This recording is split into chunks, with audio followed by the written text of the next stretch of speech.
c'est un seuil important, celui du million de personnes désormais atteintes par le Covid-19.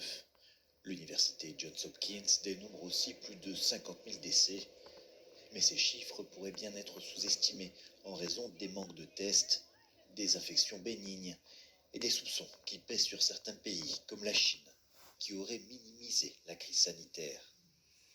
C'est aux États-Unis que l'on trouve le plus de cas. Le pays a été frappé plus tard que d'autres, ce qui laisse craindre une croissance du nombre de morts. D'autant que l'obésité, facteur de comorbidité, touche plus de 30% de la population. En Espagne, où le virus a emporté plus de 10 000 habitants, le gouvernement souligne un motif d'espoir. La hausse des infections ralentit. Dans les unités de soins comme cet hôpital de campagne improvisé au centre des expositions de Madrid, certains patients partagent cet optimisme. Pour moi, il s'agit d'un hôpital qui a été monté en un temps record avec un grand souci de qualité. On ne dirait pas un hôpital de fortune. En tout cas, ici, au pavillon 9, c'est plutôt luxueux.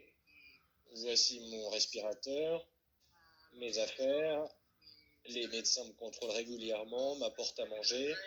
Il n'y a vraiment pas de différence avec un hôpital normal. Il y a aussi dans cette crise des batailles gagnées qui remontent le moral des soignants, comme la guérison de ce patient de 93 ans en Catalogne. En Italie aussi, la courbe semble s'aplanir, les nouvelles infections sont en baisse, mais personne ne cache sa crainte que le confinement strict n'abîme gravement l'économie déjà fragile.